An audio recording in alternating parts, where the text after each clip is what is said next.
Support for this show, Politics Done Right, comes from politicsdoneright.com, publishers of How to Make America Utopia, Take Away the Economy from Those Who Rigged It, As I See It, Class Warfare, The Only Resort to Right-Wing Doom, It's Worth It, How to Talk to Your Right-Wing Relatives, Friends, and Neighbors, and other books written by Egberto, Willies.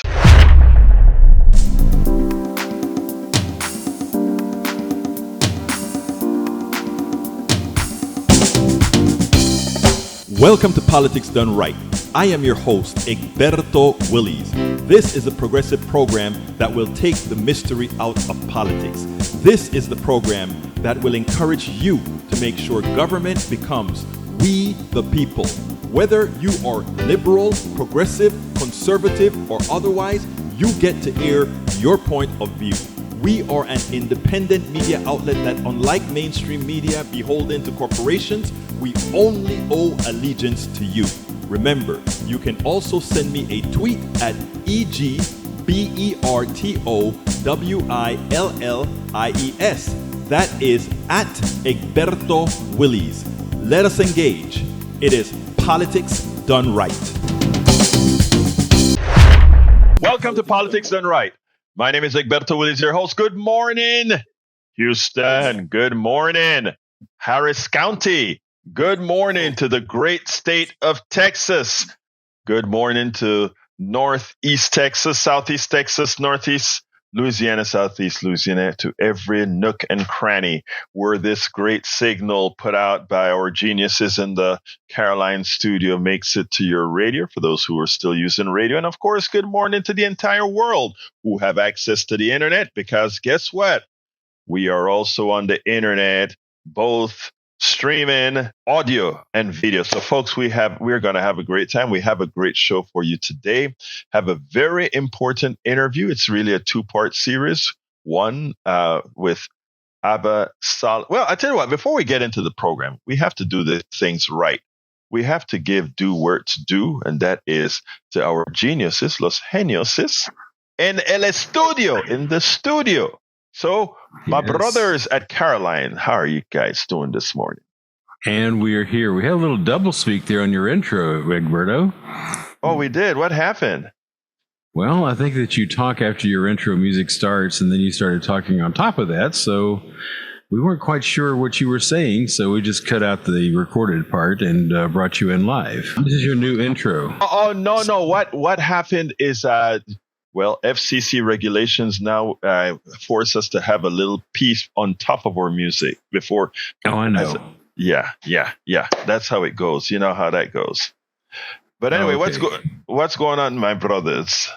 Well, we were not sure that we were still geniuses when we heard double speak on your show. We thought, we have lost some points here as far as not possible. I'm sorry. You've already earned it. I have an observation here that Joseph Goebbels, the propaganda minister for Adolf Hitler's Third Reich, he would be proud today of America. Oh, God. Keep repeating the same lie over and over and over and over, and people will start to believe it. I had a conversation with Harry yesterday. Harry always calls me on the business line, so I talked to him for a while, and we were talking about current events.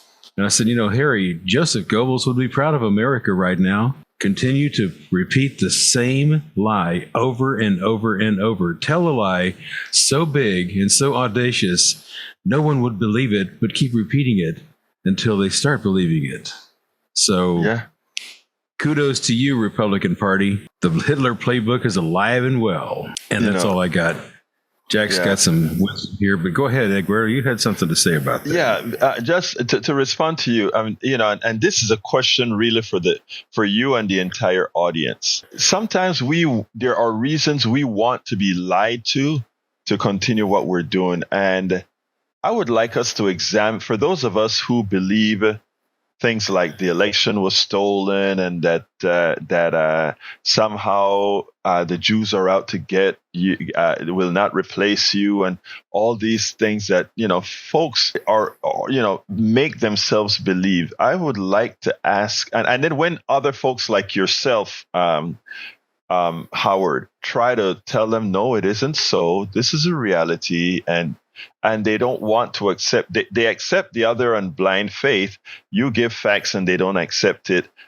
You have to ask what is the underlying reason. And I don't have the complete answer. I think I have part of the answer, but I don't have the complete answer. Okay, so give it to me then, Jack. What do you think? Denial. Yeah. Denial keeps you from emotional pain, I think. Well, some, yeah. I mean, applied denial can be your friend, but the fact of the matter is, if you were running around thinking, oh, the justice system is broken because 12 people sat down, looked at evidence, and convicted someone, well, the justice system is actually working because it said no one is above the law, including a former president. So there you go. I mean, look, he got a fair trial. He was held in contempt of court 10 times for his mouth because he wouldn't shut up. And this boorish man, the judge said, look, I'm going to throw you in jail the next time. I'm going to have to. So anyway, that's what I got for you. Talk to me, Jack. All right. Good morning, Egberto. Buenos dias. All right. If the Republican leadership can only say no to the people's needs, then the people must say no to the Republican leadership. Yep, you got that right. Oh, say no to everything that's good for the people. Wow, that was a short and sweet. Say yes, corporation, you got free speech and money.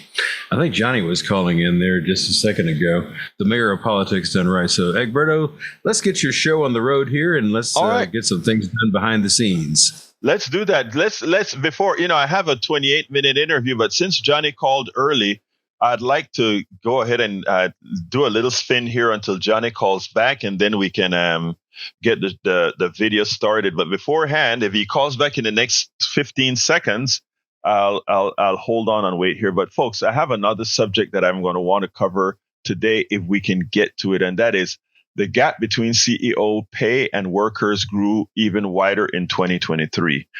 And I want to give that a whole lot of different types of context because, believe it or not, it even ties into the lie that Howard was talking about earlier on. All of these things are intertwined, and it's for us to connect the dots. It's for us to connect the dots for our better well-being as a country. I mean, this is a rich country. This is a great country if we choose to allow it to be great. And I mean that from the depths of my heart. But let's go to Johnny. Brother Johnny, mayor of politics done right. How are you doing, my brother? Good morning from the anti-static man to my brother from another mother. In the regards to connecting the dots, here's my piece of the puzzle I offer. Tom Hartman has this thing he calls the two Santa Claus theory, which is totally unrelated to the conversation right now. Here's my version of Santa Claus theory. It's a different version that addresses this issue right now. It goes back to, you're asking in a way, how is it that so many people have a hard time dealing with reality, especially when they're being lied to by one faction of the media whose purpose is to throw them off guard, right? It goes back to when we were kids. Santa Claus. If your parents can lie to you about the existence of an old white guy in a red Make America Great under the Christmas tree suit, then who's to say that the media is not lying to me now? Where?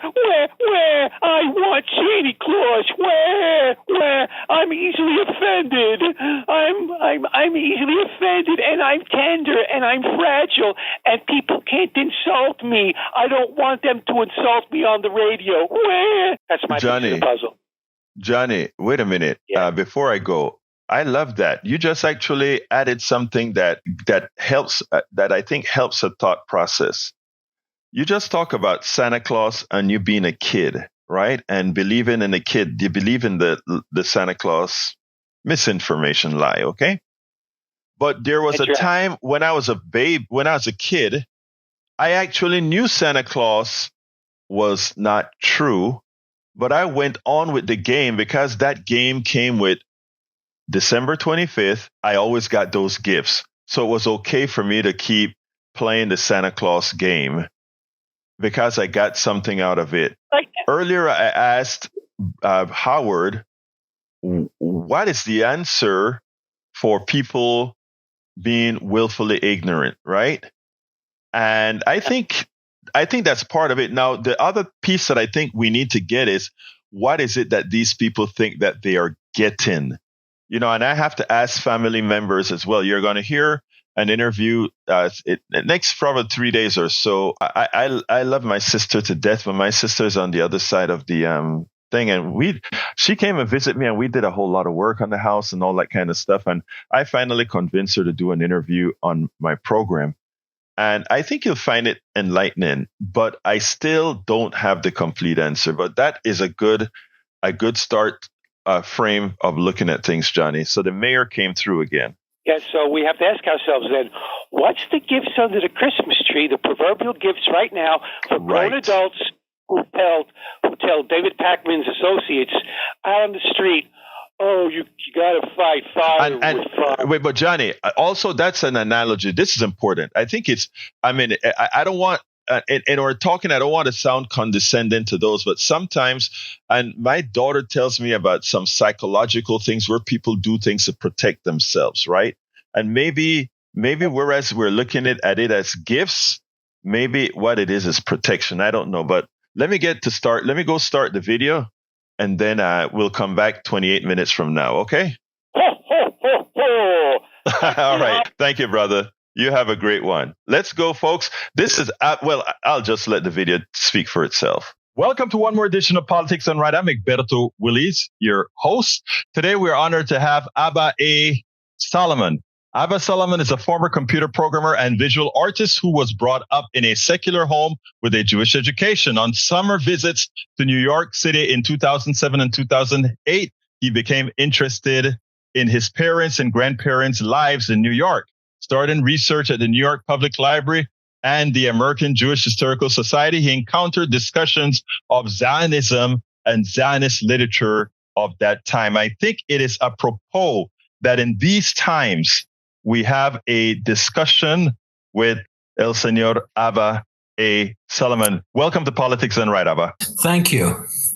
Now, let me ask you, before we even get started, exactly, and I want this in simple terms for my audience, what is Zionism? That's a good question. Zionism is not necessarily even territorial. It is a belief that Jews around the world are a nationality, should nurture a common culture, and as part of it, there's a territorial component in the sense of there should be a homeland, a central place to pursue development of culture and identity.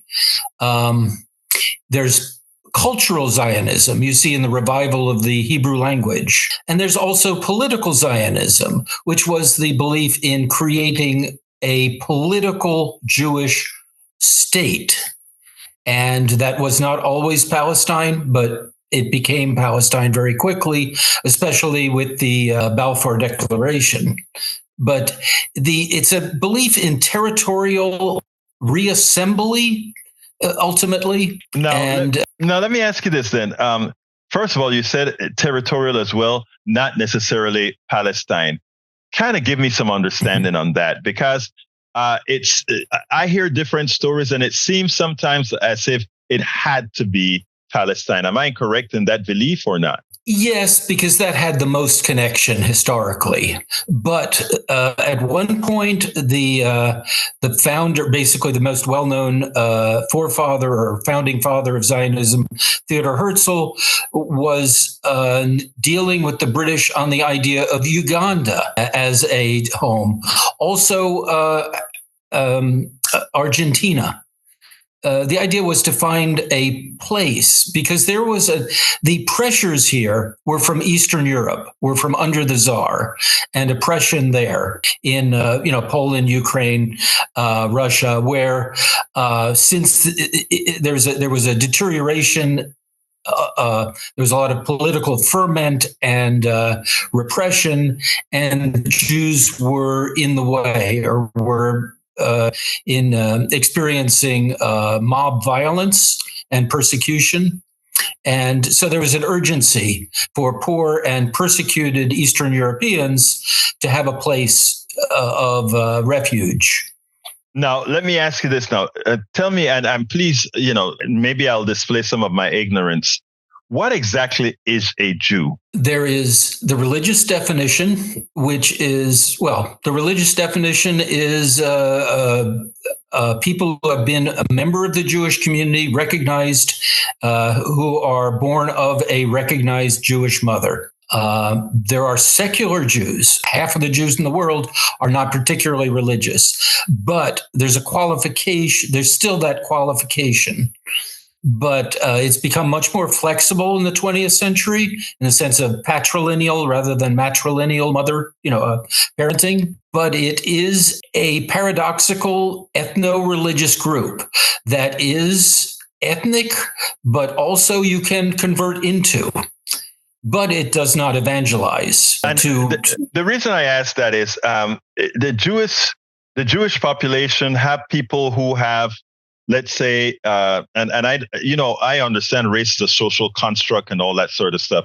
But now a particular group of Africans, I'm talking about Black pigmented Africans, got into the Jewish sect. We also have white pigmented Europeans into the Jewish sect, and we have those the what we would look at as Arab looking type folks that are into the Jewish sect. So whereas, a Ugandan can probably say we have these particular characteristics that make us Ugandan. Is there any characteristic that makes a Jew, or is it just genetically, or is it just something that a religion mostly? Oh, that's a hard one. There is research that purports to find that even among Ashkenazi Jews, Russian, Polish,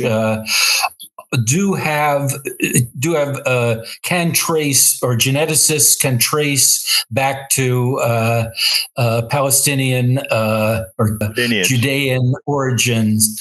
But you have, it's a very confusing subject because you have Ethiopian Jews and you have Irish Jews. Right. But it's doctrinal, and it's a feeling internally of we are part of this culture. It's not racial. It is descendants of Abraham.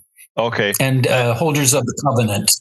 Okay. Now, in that sense, as you explained, the Zionism is putting all this culture together, wanting to have a particular state. Now, as it was chosen, Israel was given a state, a piece of land, correct? Do you mean historically or in the 20th century? I would rather historically to kind of know how it came from. Was there a Jewish state at any other time before 48? Well, yes, there was Judea at the time conquered by the Romans, and conquered by the Romans, as we know in Jesus's time. Mm-hmm.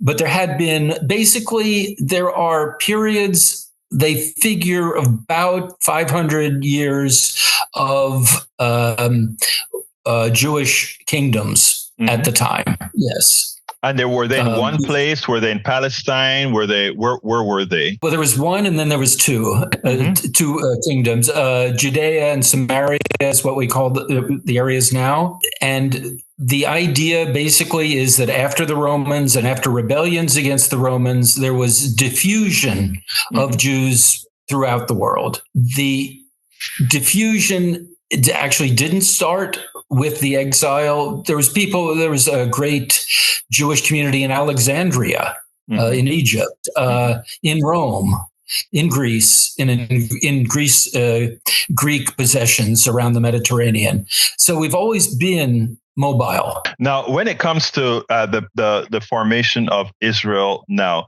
can you explain to us how that came to be and what's the reality of that country per se? Well, it's unique in the sense that it was an outgrowth of a number of forces. There was one that's very interesting, which is Christian Zionism.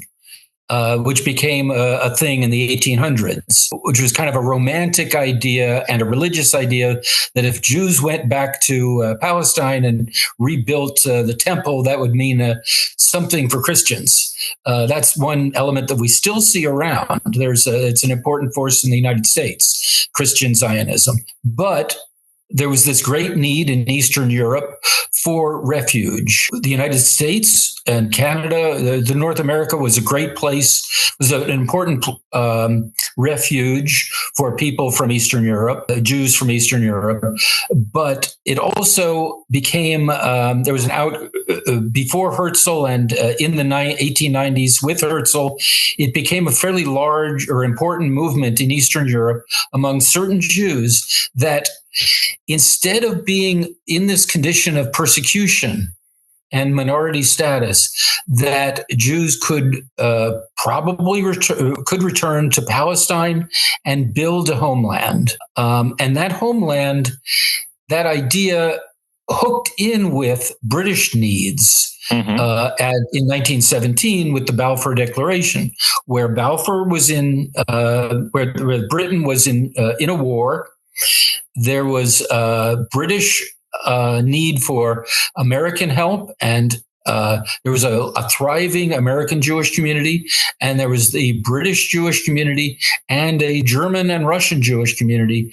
And the idea was if they could get American Jews and Jews elsewhere on the British side, that could be to their advantage. And there's questions about how they made that promise. And they also made promises to Arabs they were negotiating with at the same time to offer, if they would unite against fighting the Turks, who the British were fighting with, then the Arabs would have sovereignty in various Arab lands. So they made a number of, and also they made a deal with the French, the Sykes-Picot Agreement. There's a great book, I think, titled "The Twice Promised Land," talking about the British promises for Palestine and other lands of the Mideast. But the origin at that point, the promise the British made in the Balfour Declaration was for a homeland, but was not for a state. But from the Zionist point of view, for political Zionists, they felt that a state was the ultimate goal of that. And really 17, 28, 30 years later, 20 years later, they achieved the state in 48, declared it against the wishes of Palestinian non-Jewish residents of Palestine, and in a war that they had that really started in 47, drove away 750,000 non-Jews from the territory that became Israel. So, in other words, that was what in the post-war era, that would have been the first genocide in the Palestinian area. Yeah, ethnic cleansing, certainly. Ethnic cleansing. And so what you had was this young state in 48 of people who had been driven out into refugee camps in Jordan and Libya and Syria, basically. 750,000, enormous loss of population, but a big gain in land for the new Jewish settlers. And they needed that because, they felt they needed it because they needed to, there was war refugees from Europe. And also at that point, this poisoned the relationship between Jews and the Arab world. So there was a great migration of Jews in Morocco or Egypt or Syria or Lebanon to the new state of Israel. The important thing is that when all of this period from 1890 onwards, when the people started for the purpose of building a new Jewish community in Palestine, when they were emigrating to Palestine, the Jews, they were not emigrating to fit into the current society, to go find employment, participate in what was already there. This was a unique form of settler colonialism. For one thing, there wasn't a mother country that they were coming from, but it was also that they were settlers, not immigrants. They were not immigrants to participate in the country. They were there to build something new. And there was a taboo against economic cooperation and building enterprises jointly with Arabs. Of course, there was the linguistic differences because people who came there, they would learn Hebrew and not Arabic generally as the new language. So you were creating a parallel country, and that had great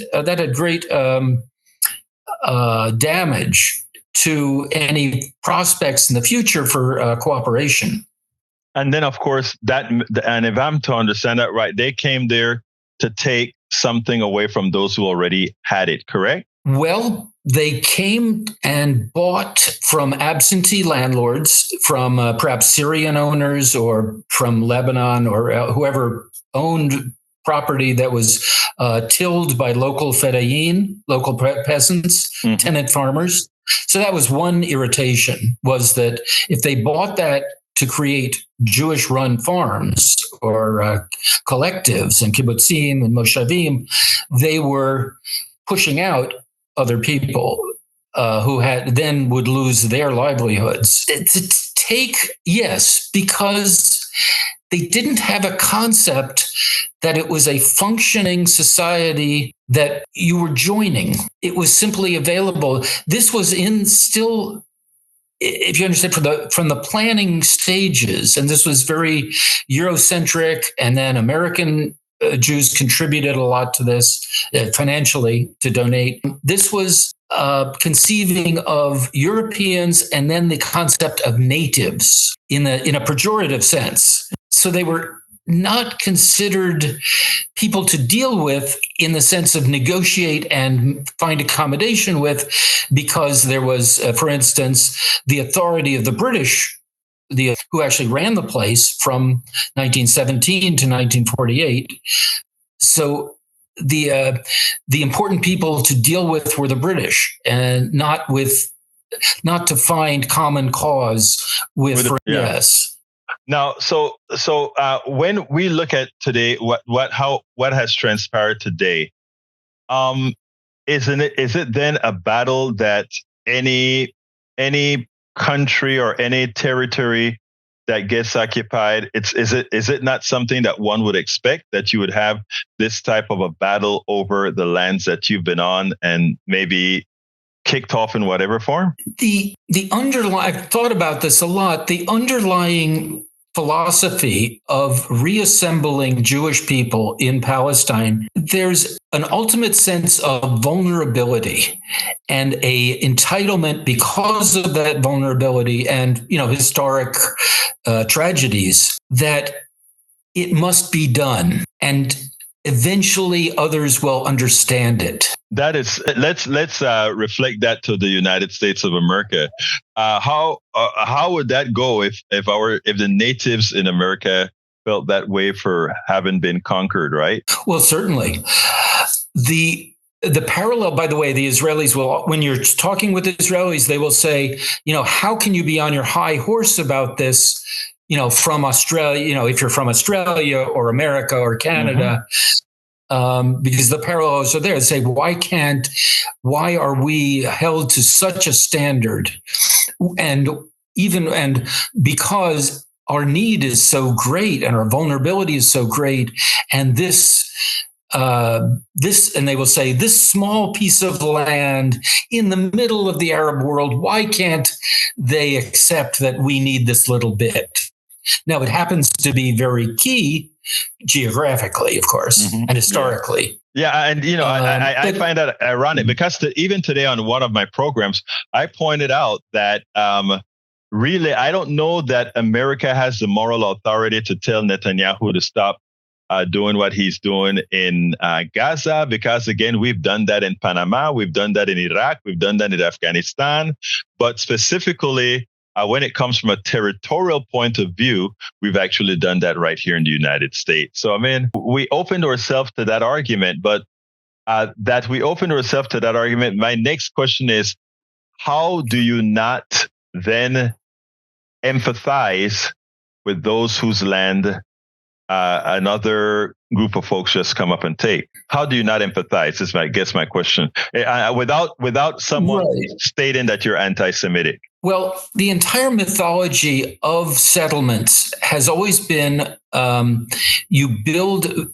Well, the creation of the Israeli homeland settlements was you would build a fence and a stockade, and you'd have this safe place within, for the kibbutz, and you would have guards, and you would protect against depredations from the non-Jews who might come to steal or want to hurt you. Now, that psychology is writ large now. Even though, this is a really complex situation because 20% of the citizenry of Israel is not Jewish. Right. The Palestinian Israelis. Right. And they do have autonomy and the vote. Individual freedom and autonomy since 1966. Before then, they were under military rule, even within the country. But they have created a new Jew. That was the idea. Able to defend themselves. Now, this is an entirely different psychology than most American Jews, who don't feel under the same kind of threat unless they've adopted the militant nationalism idea that Jews can never trust anybody, that ultimately everybody will turn on us.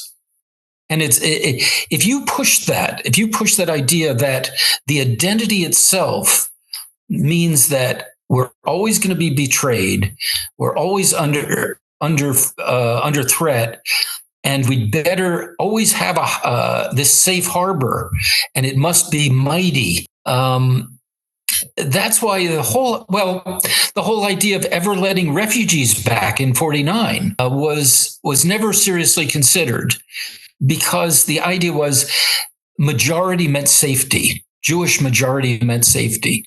Now, when Israel was accepted in the United Nations in 1949, they said they would follow Security Council Resolution 191, which said anybody who is willing to, for Arabs of Palestine.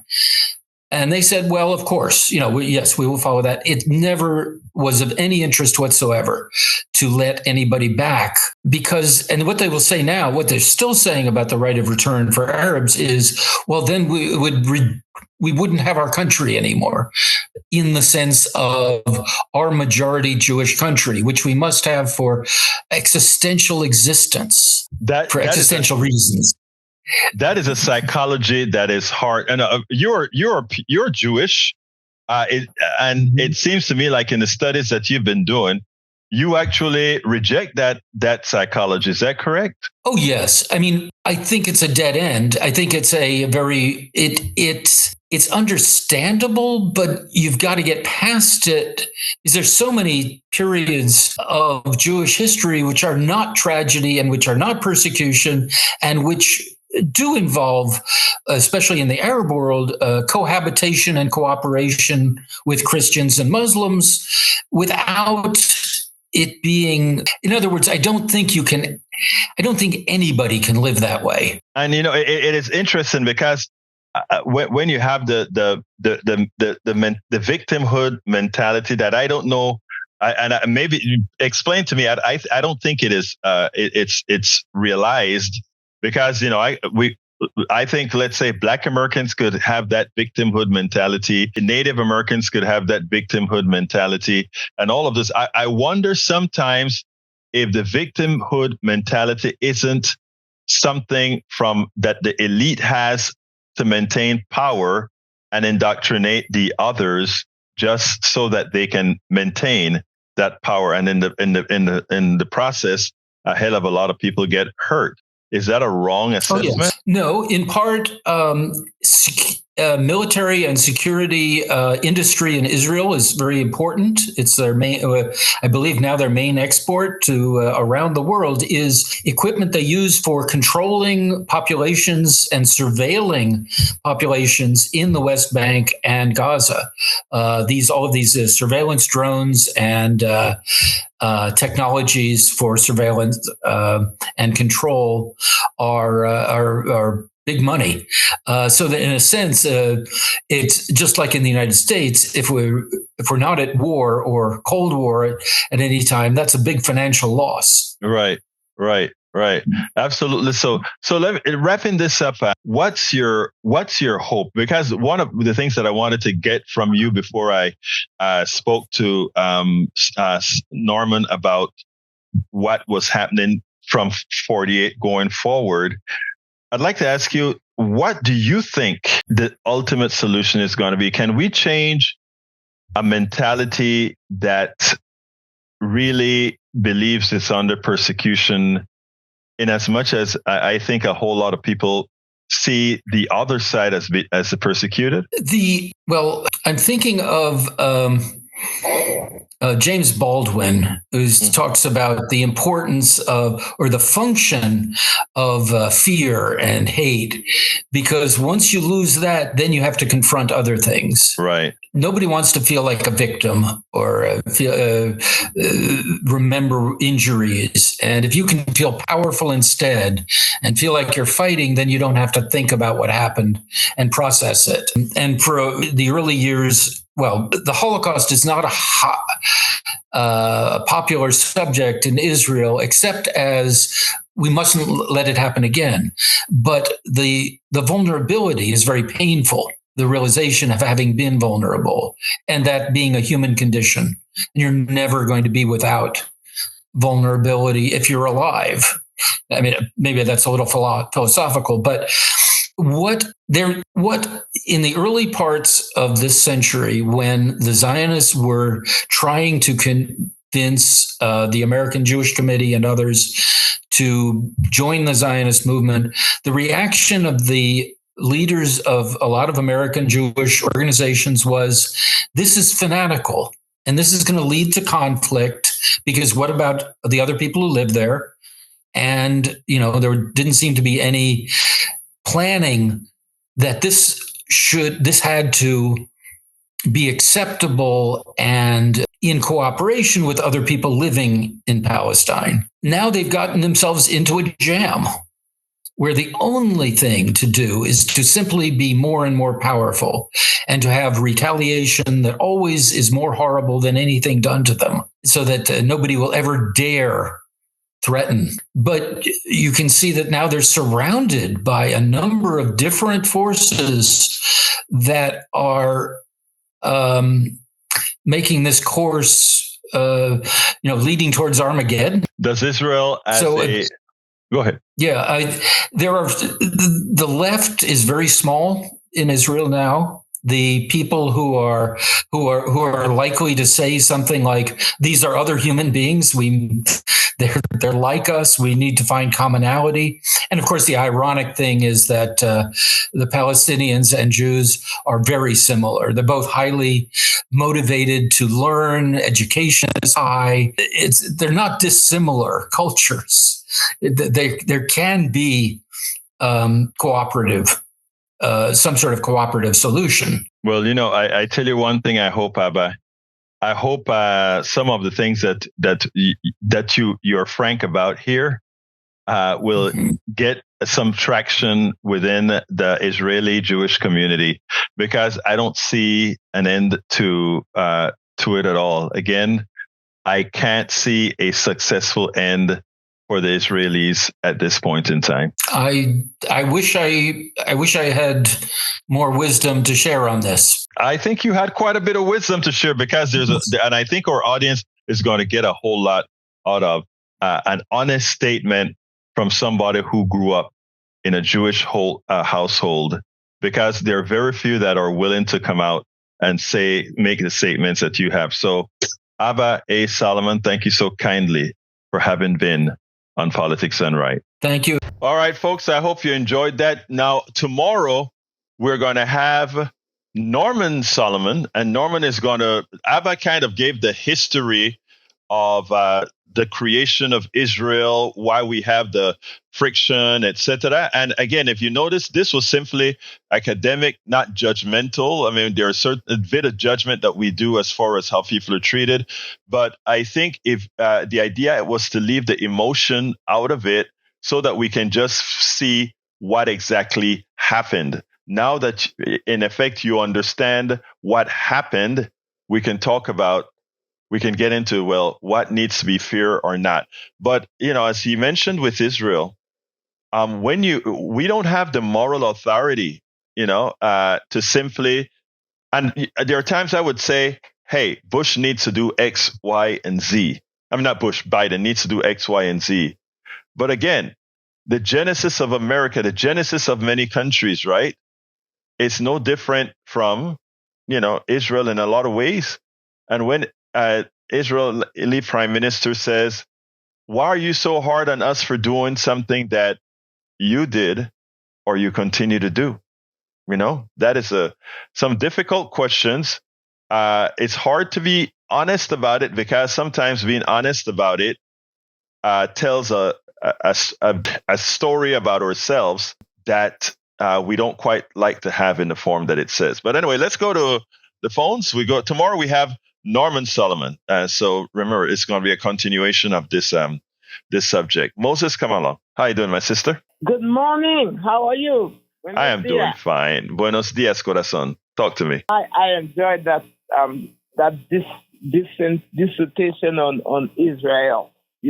But let me say this. From Sinai onward, one thing I noticed with a lot of Jewish people, just as with Christian people, they do not study. The Christians say they have the Bible, and you ask half of them, they don't know anything about it. The Jews say they have the Torah, and you ask half of them, they don't know anything about it. But the traditions not even the traditions, I would say the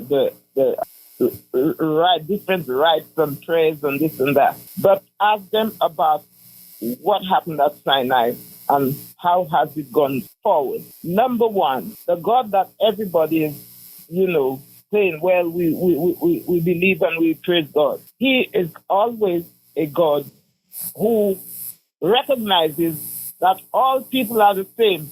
So he says, I'm going to give you 4 things and I'll finish. Others beside these will I bring to my holy mountain. All right? A mixed multitude went up out of Egypt. Not only what we consider Jews, a mixed multitude. There were Egyptians among them and others.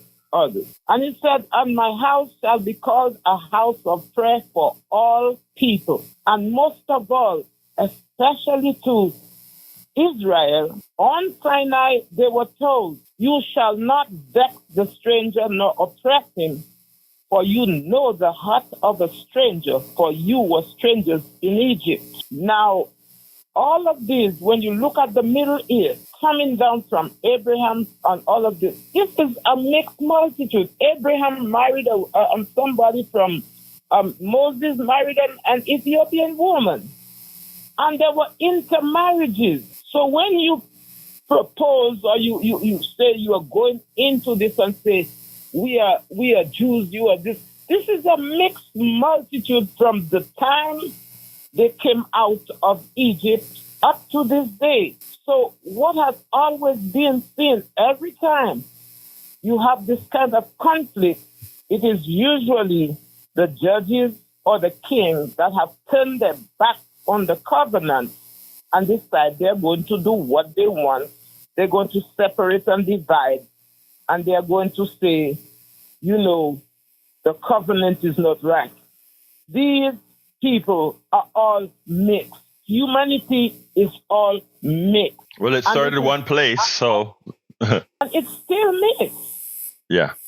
Isaac and Hagar's son, they are still, when you look at even at today's Jewish people, Palestinians, you look at them, they all, you can see the strains of Sinai among them. Well, so, Moses, I got to move on to Brian, but I hear you, and I thank you for your commentary and and some history. Anything else you want to say real quickly before I jump to Brian? Okay, quickly, what I'm going to say is go back for the Christians.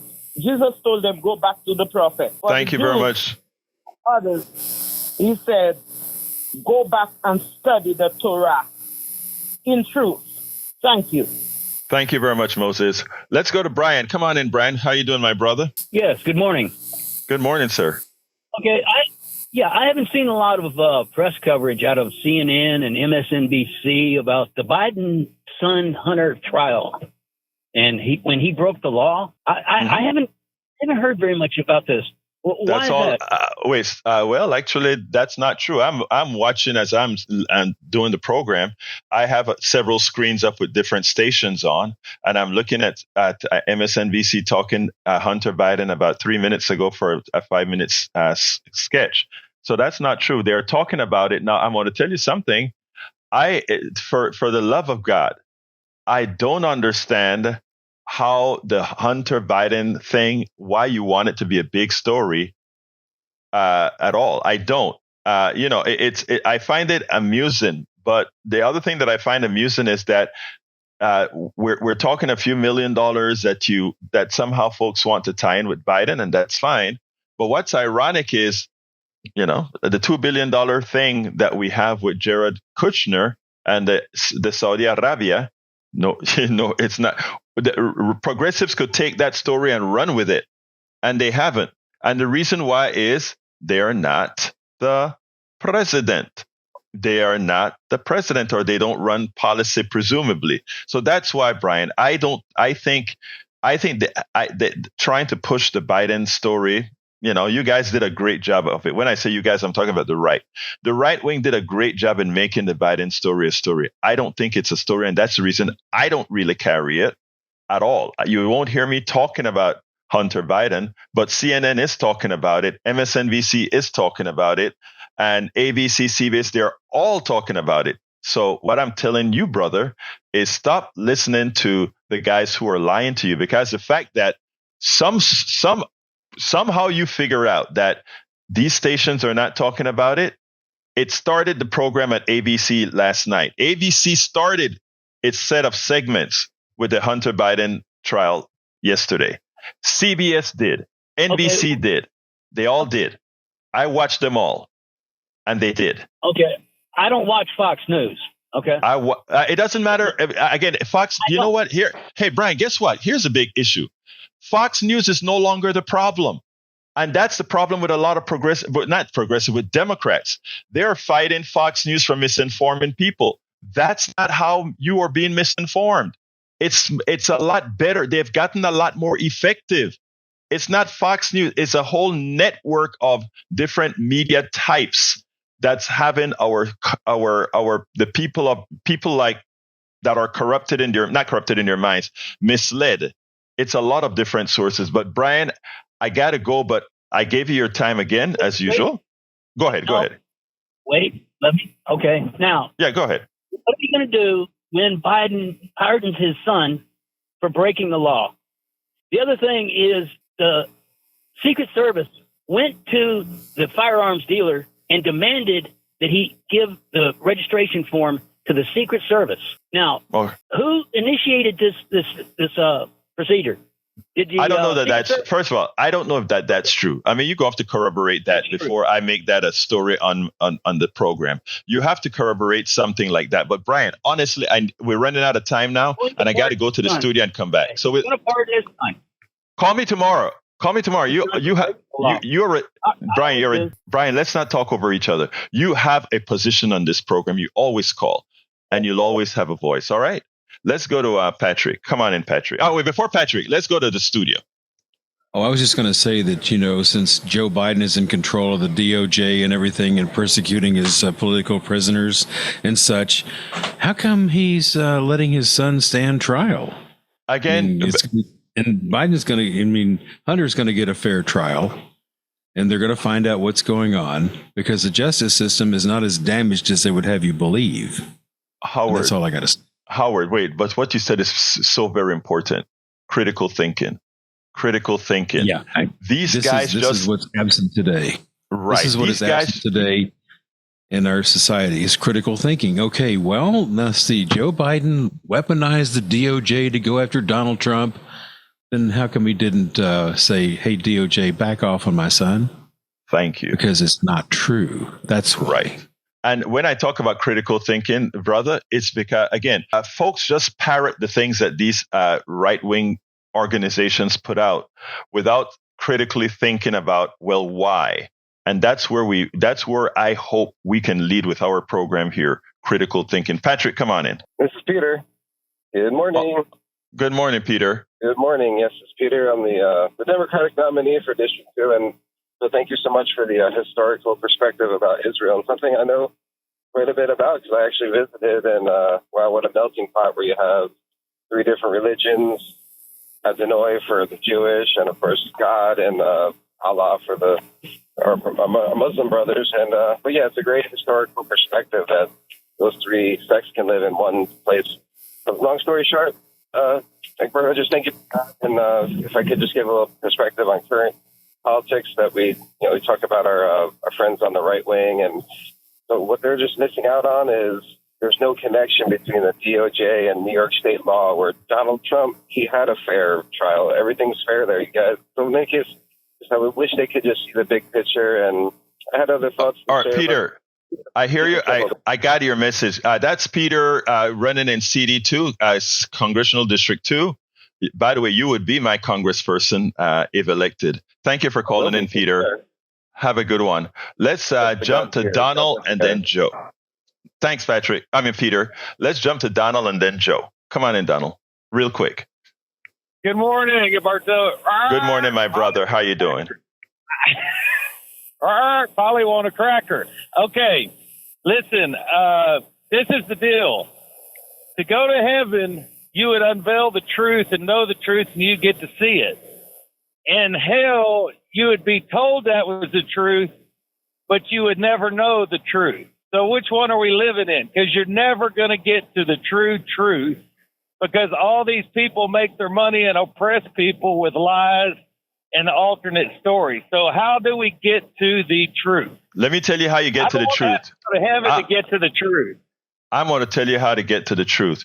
You go to, first of all, one of the ways to get to the truth is to listen to Politics Done Right, of course, because that's what we study, the truth.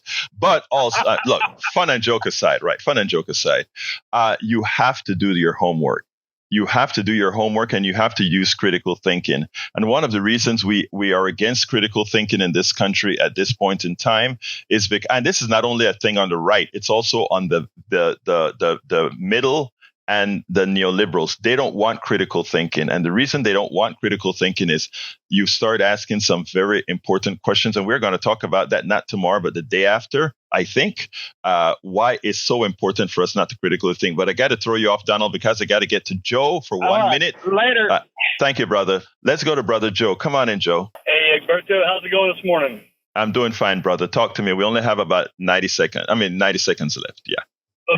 Okay, good, man. Sorry for losing my cool on the phone yesterday, but critical thinking and education, and I think part of the reason why we're here is our education system has gone downhill, and people are generally they work hard and they're busy and they're tired and they don't have the energy to dig out and try to root out what's the truth and what are the lies anymore, and now.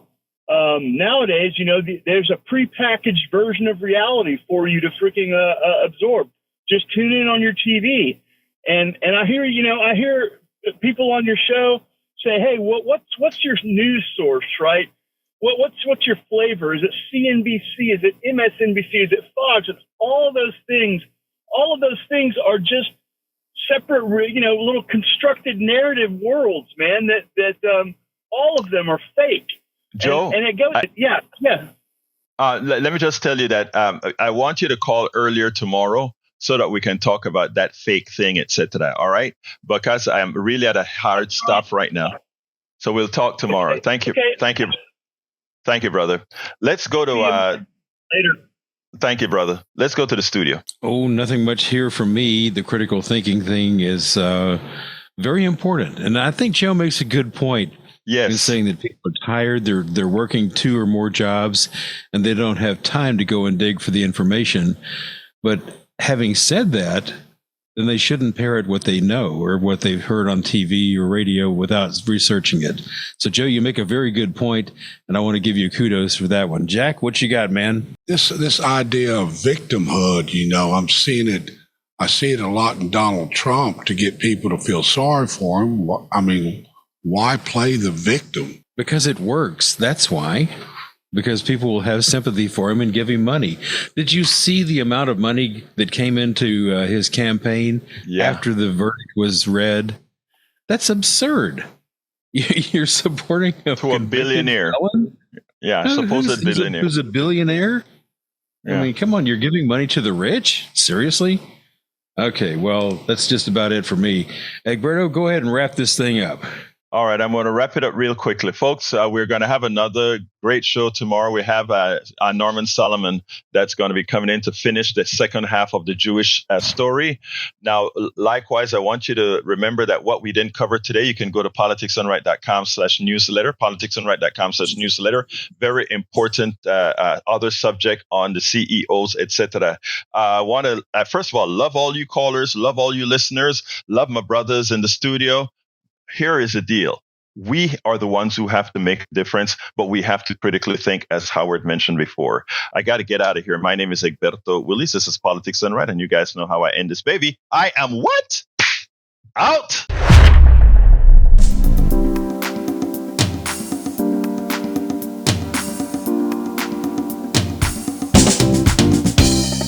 Welcome to Politics Done Right.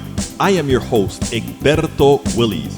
This is a progressive program that will take the mystery out of politics. This is the program that will encourage you to make sure government becomes we the people. Whether you are liberal, progressive, conservative, or otherwise, you get to air your point of view.